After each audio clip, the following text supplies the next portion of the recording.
On the last day of February, Donald Trump met North Korea's dictator Kim Jong-un in a French colonial hotel metropole in Hanoi, Vietnam. When they settled to dine on the last night, it was already turning tense.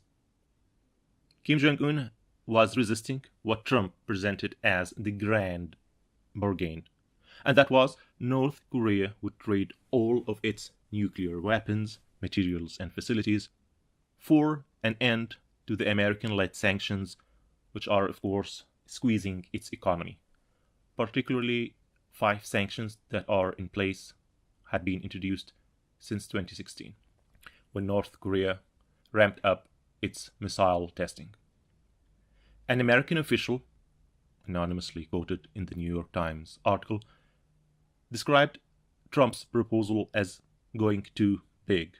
It was a bet by Trump, believing in his force of personality. As, of course, a deal maker who could succeed where 3 previous presidents had failed.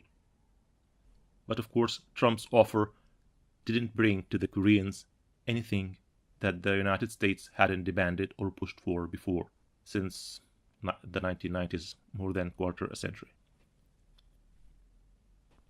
American intelligence agencies had warned Trump, even publicly, that Kim, the North Korean dictator, will not be willing to give up his arsenal completely. North Korea itself has said that repeatedly. Of course, not directly, but that it would be taking the negotiations and denuclearization gradually, one step at a time. Even John Bolton and Mike Pompeo thought that the chances of Trump's grand bargain were virtually zero. But Trump, of course, disagreed, believing in his abilities.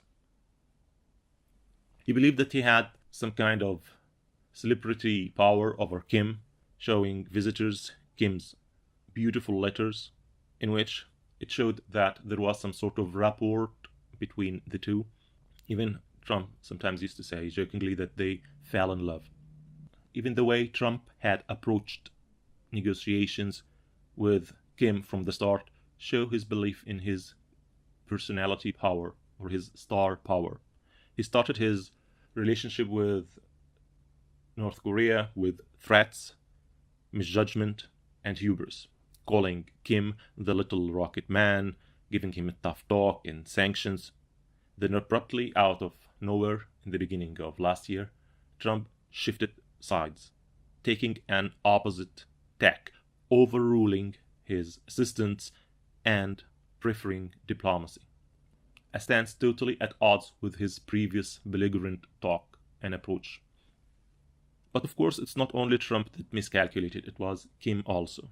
The North Korean dictator was betting that Trump might accept a more modest offer than had been negotiated between American and North Korean negotiators.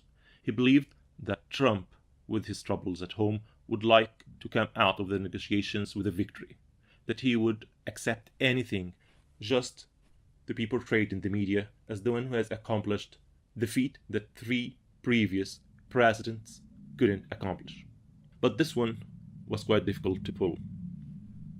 Because what North Korea had been offering was just to dismantle the Yongbyon nuclear complex, a complex 3 square miles of aging facilities, which is of course at the heart of the nuclear program.